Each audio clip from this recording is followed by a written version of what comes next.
This is Optimal Finance Daily, episode 751, Getting Started number 2, The Higher Cause, by Mr. Money Mustache of MrMoneyMustache.com.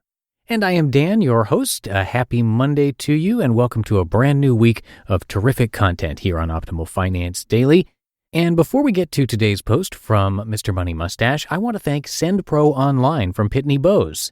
SendPro online software makes it easy to save time and money, no matter what you ship or mail. Print shipping labels and stamps right from your desk and access discounted rates. Try it free for 30 days and get a free 10-pound scale when you visit pb.com/finance. That's pb.com/finance. pb.com/finance. For now, let's get right to our post as we optimize your life. Getting Started number 2, The Higher Cause, by Mr. Money Mustache of MrMoneyMustache.com. The realist thinks he has me pegged. He's right about the 1999 REI Bookpacker Plus backpack, but in his calm, by-the-numbers approach, he is missing a lot of the reasons frugality is great. No, not just great, it's the only non-ridiculous lifestyle for the thinking person. And this is because, for many of the happily frugal, there is a higher cause beyond just money. There are many reasons why the act of going to a store and buying yourself a new manufactured product should hurt a little bit. And while we're all still going to do it, it should be done carefully and after some thought and after considering the alternatives. One big reason is the Earth. Many of us feel some sort of love for our planet and a desire to preserve as much as possible of its healthy ecosystem for the rest of our fellow plants and animals to enjoy, maybe even our children. Well, unfortunately, buying products and preserving the Earth are at great odds with each other. You're not helping the Earth by buying a Toyota Prius. You just caused the burning of 1,500 gallons of fuel and the mining of about 11,000 pounds of Earth herself just to produce a car of that size, before you even buy its first tank of gas. Eating meat, building a new house, and lots of other fun activities are equally destructive. Assignment: watch a few of the great documentaries like Fast Food Nation and Food Inc. and An Inconvenient Truth. Then you might build up the appropriate level of guilty awareness to take the innocence out of shopping. But then you get to cheer up again. Mr. Money Mustache has got the solution for you.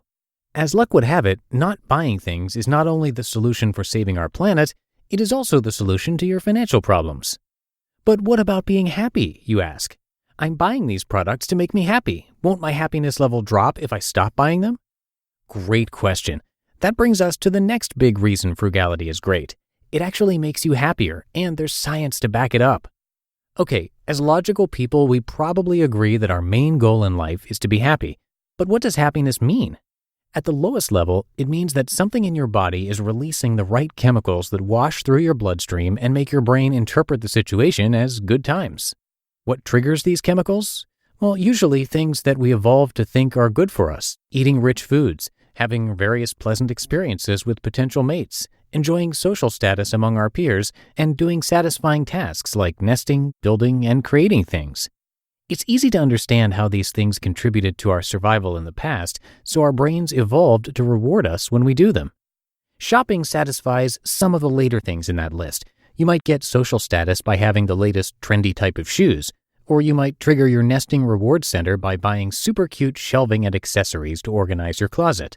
It's a valid form of happiness, except it comes with the cost of taking away your freedom, money, which makes you have to worry more in the future. And in most cases, the short reward causes a longer period of suffering, so you're not coming out ahead. So what is the alternative?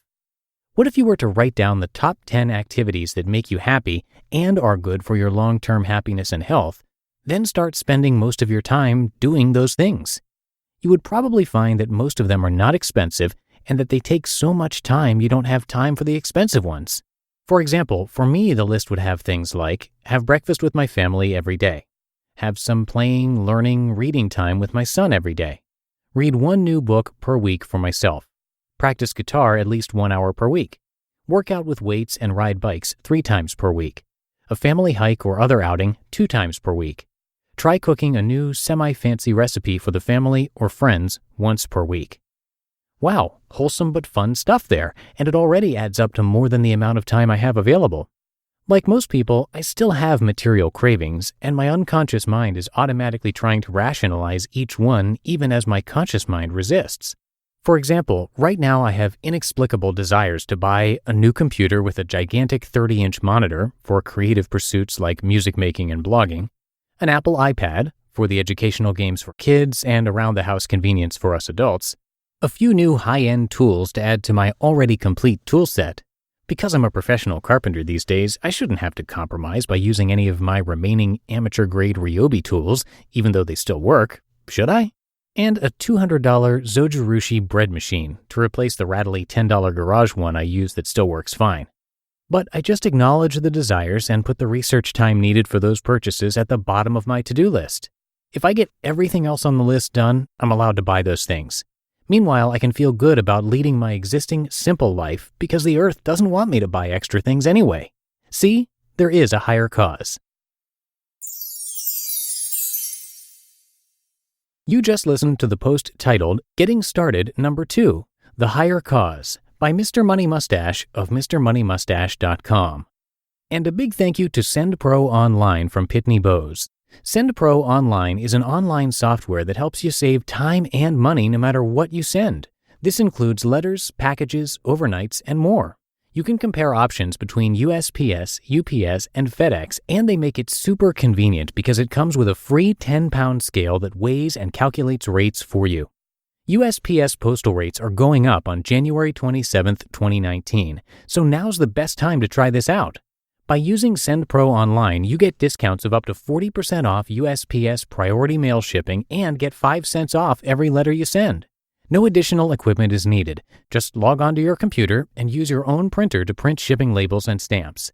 SendPro Online is only $14.99 a month, and listeners can get a free 30-day trial by visiting pb.com/finance.